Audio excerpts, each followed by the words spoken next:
രണ്ട്, സൃഷ്ടിയെല്ലാം മഹത്വത്തിന് വേണ്ടിയിട്ട്. തന്റെ പുത്രനെ ഈ ലോകത്തിലേക്ക് അയച്ചത് തന്റെ മഹത്വത്തിന് വേണ്ടിയിട്ട്. പരിശുദ്ധാത്മാവിനെ എന്തിനായി ലോകത്തിലേക്ക് അയച്ചത്? യോഹന്നാന്റെ സുവിശേഷം 16:14 വീട്ടിൽ പോയി വായിച്ചാൽ മതി, സമയമില്ലാത്തതുകൊണ്ട് ഞാൻ പറയാം. അവൻ എനിക്കുള്ളതിൽ നിന്നെടുത്ത് നിങ്ങൾക്ക് അറിയിച്ചു തരുന്നതിനാൽ ആരെ മഹത്വപ്പെടുത്തും? എന്നെ മഹത്വപ്പെടുത്തും. ദൈവനാമ മഹത്വം. പിന്നെ 1 കൊരിന്ത്യർ 10:31 നമ്മളോട് ദൈവത്തിന്റെ ആത്മാവ് പറയുക, തിന്നാലും കുടിച്ചാലും എന്ത് ചെയ്താലും.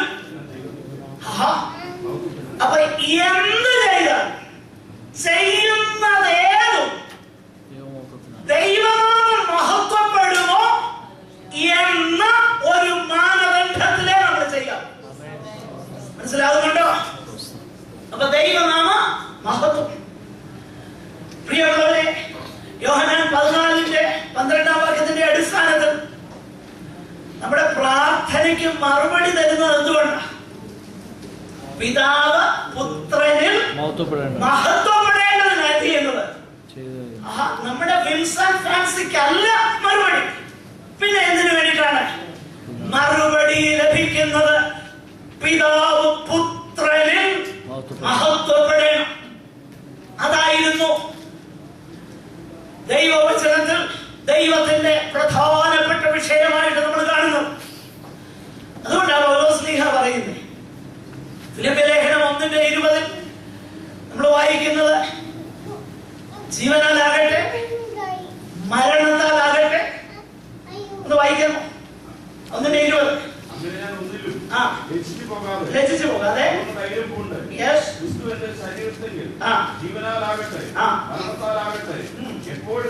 നോക്കുക, ക്രിസ്തു എന്റെ ശരീരത്തിങ്കൽ. എനിക്ക് ഒരു ശരീരമേ ഉള്ളൂ. ഈ ലോകത്ത് ജീവിപ്പാൻ എനിക്കൊരു ശരീരം തന്നില്ല. ഈ ശരീരം കൊണ്ട് ഞാൻ എന്താ ചെയ്യേണ്ടത്? ക്രിസ്തു എന്റെ ശരീരത്തിൽ മഹിമപ്പെടണം. അതുകൊണ്ടാണ് നിങ്ങളുടെ ശരീരം കൊണ്ട് ദൈവത്തെ മഹത്വപ്പെടുത്തുവീൻ. ശരീരം ദൈവാലയമാണ്. ശരീരത്തിൽ ആത്മാവിലുള്ള ആരാധന ഓരോ നിമിഷവും ഈ ആലയത്തിൽ നടക്കണം. അതാണ് പുതിയ ദൈവാരാധന. അങ്ങനെ ആരാധിക്കുന്നവർ കൂടി വരുന്നവരുടെ അക്കൂട്ടായ്മ യോഗമാണ്. ആരാധന യോഗമല്ല, ആരാധകരുടെ യോഗമായിരിക്കണം. എനിക്കറിയാമെന്നോ ആമീൻ വരികയില്ല. അതാണ് ദൈവം നമ്മെ കുറിച്ച് ആഗ്രഹിക്കുന്നത്. ക്രിസ്തു എന്നിൽ മഹിമപ്പെടണം. ഞാൻ പലപ്പോഴും പറയാറുള്ള ഒരു ഉദാഹരണമുണ്ട്.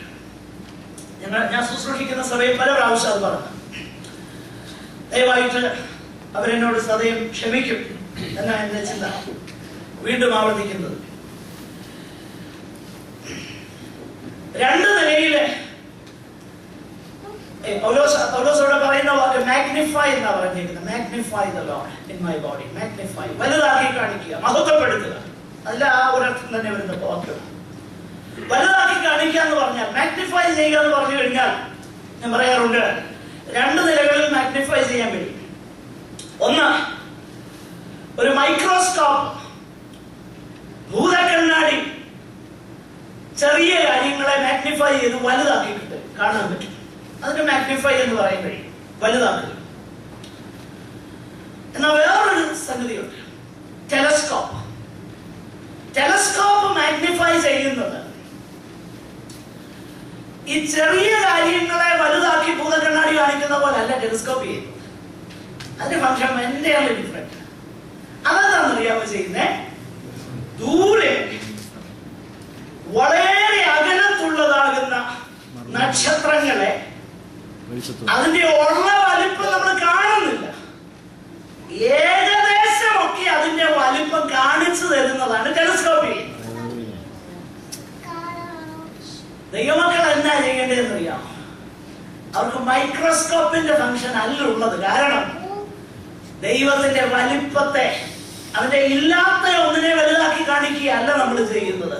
പിന്നെയോ നമ്മുടെ ശരീരത്തെ ജീവനുള്ള യാഗമായി നമ്മൾ അർപ്പിക്കുമ്പോൾ ദൂരെ ഇവിടെ പലർക്കും കാണാൻ കഴിയാത്ത ആ ദൈവത്തിന്റെ വലിപ്പം നമ്മുടെ ജീവിതം കൊണ്ട് കുറച്ചെങ്കിലും ഒന്ന് കാണിച്ചു കൊടുക്കുന്നതാണ് മാഗ്നിഫൈ ചെയ്യുക എന്ന് പറഞ്ഞാൽ അതിന്റെ അർത്ഥം.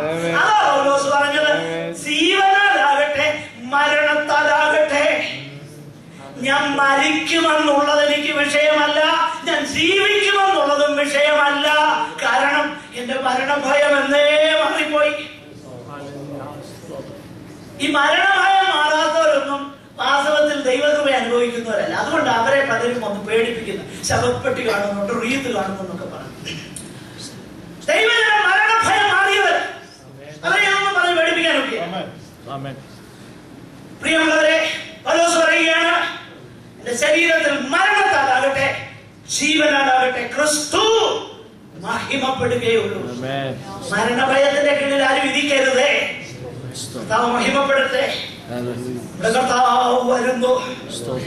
എല്ലാ കണ്ണും അവനെ കുറിച്ച് തുളച്ചവരും അവനെ കാണും. ഇതാവൻ മേഘാരൂഢനായിട്ട് ഒരിക്കൽ യെരൂശലേമിന്റെ തെരുവിലൂടെ ക്രൂശ് മരം ചുമന്ന് മുൾമുടി അണിഞ്ഞവനായിട്ട് ബലഹീനനായിട്ട് ഭാരമുള്ള ആ ക്രൂശിനെ വഹിപ്പാൻ പോലും കഴിയാതെ അവൻ നടന്നു പോയെങ്കിൽ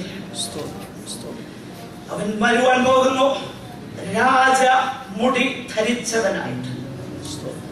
യെരൂശലേമിൽ നിറഞ്ഞ കണ്ണുകളോടുകൂടെ നിങ്ങളെയും നിങ്ങളുടെ മക്കളെയും ചൊല്ലി കരവീൻ എന്ന് പറഞ്ഞവൻ, എപ്പോഴും ജനത്തിന്റെ പാപങ്ങളെ കുറിച്ച് കണ്ട് കണ്ണുകൾ നിറഞ്ഞിരുന്നവൻ, ഇനിയും വരാൻ പോകുന്നത് അഗ്നിജ്വാലയ്ക്കൊത്ത കണ്ണുള്ളവനായിട്ട് വിലാപ്പുറം കുത്തി തുറന്നു, രക്തവും വെള്ളവും അതിൽ നിന്ന് പുറപ്പെട്ടു എന്ന് സുവിശേഷം എഴുതിയിരിക്കുന്നുവെങ്കിൽ ഇനിയും വരുന്നത് അങ്ങനെയല്ല.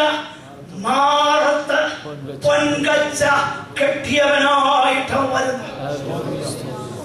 അവന്റെ കാര്യങ്ങളിൽ ആണികൾ തറയ്ക്കപ്പെട്ടെങ്കിൽ ആ കരം ഏറ്റവും ബലഹീനമായ നിലയിൽ ഈ ഭൂമിയിലേക്ക് ഒരിക്കൽ അത് നമ്മൾ കണ്ടെങ്കിൽ ഇനിയും വരാൻ പോകുന്നത് 7 നക്ഷത്രങ്ങളെ കരങ്ങളിൽ പിടിക്കുന്നവനായിട്ട് തന്റെ സകല വിശുദ്ധന്മാരും അവന്റെ കരങ്ങളിലായിരിക്കുന്നു. മഹിമയോടെ കൃതാർത്ഥനായി വാഹനമേറി എഴുന്നള്ളുന്നവനായിട്ട് ആ മഹാരാജാവ് വരുന്നു.